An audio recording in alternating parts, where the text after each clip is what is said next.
So you've completed all this study and the time has finally come.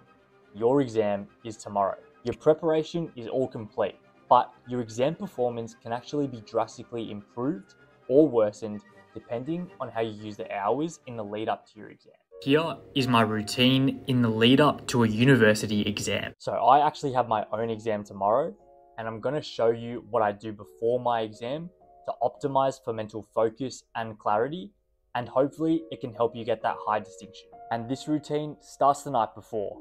You want to make sure you're getting at least 8 hours of sleep. Adequate sleep will improve your cognitive function, and it's also going to improve your ability to recall information from memory. You want to wake up at least 3 hours before your exam. The mind takes time to warm up and reaches maximum cognitive capacity. My exam's at 1:30 today, and I'm waking up at 7. But for an exam at say 9 AM, I'd be waking up at 6 minimum. Next up is a cold shower.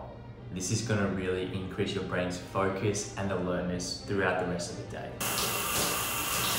Now, cold showers obviously aren't everyone's cup of tea, but if you're really looking for that mental clarity, exposure to cold water for just 1 to 2 minutes boosts your dopamine levels by 2.5 times, and that lasts for several hours. This really makes you feel mentally clear and alert. I feel alive. You might be tempted to grab a coffee first thing in the morning, but if you can resist it, don't do it yet. I'll speak on that later. Then I have a scoop of protein, scoop of creatine with water, down it, and make my way to the gym. So I'm on my way to the gym now, and my plan is just to get on the treadmill for around 20 to 30 minutes and do some light cardio. So I'm just doing a warm up now. My plan for this session isn't to go too hard, not to the point of exhausting myself, but just enough so that I get that dopamine and serotonin release, which would hopefully prime my brain better for focus and mental clarity. I'm doing 3 sets of 1 kilometer runs at a pretty decent pace here. You can also opt for other forms of cardio, like cycling or walking, but I find that if you're sweating, then you've reaped the mental benefits of cardio. Cardio can improve your focus and your brain power.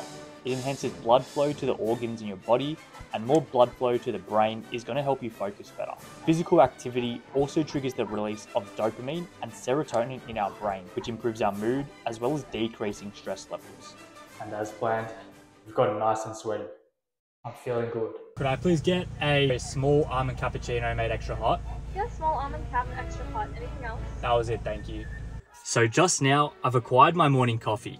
And as I previously alluded to, I'm delaying the caffeine intake 60 to 120 minutes after I wake up. The reason I do this is because of the teachings of a man named Andrew Huberman, who is a neuroscientist at Stanford University. Pretty much, and to put it very simply, when you delay caffeine intake 1 to 2 hours after you wake up, the caffeine's going to have an overall greater impact on your alertness and energy levels throughout the day. Also, it's going to prevent that caffeine crash from happening on later in the day. So now it's time to eat. So I've got a bit of chicken here with some rice. I've also got another banana. And the intention with this is just to try keep it light.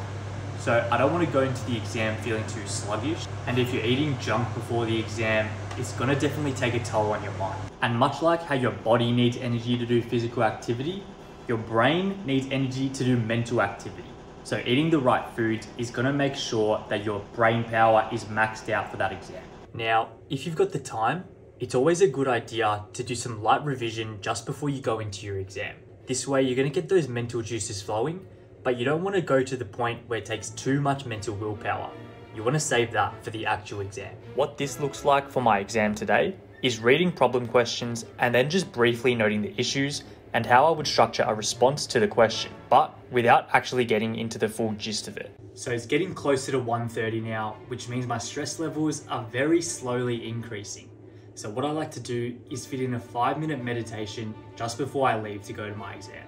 If you're particularly prone to stress before an exam, meditating prior to going into it is a great way to help you de-stress. If you're new to meditating or you don't really know what it's about, the main gist of it is that you're just focusing on your breath and thinking about nothing else. When you do this, it also indirectly warms up your ability to focus, which can be beneficial for you in your exam. Now it's time to go. So it's always best practice to leave early to allow for any unforeseen circumstances that happen. You don't want to be arriving to your exam 5 minutes before it starts and your laptop doesn't work or the internet cuts out for some reason.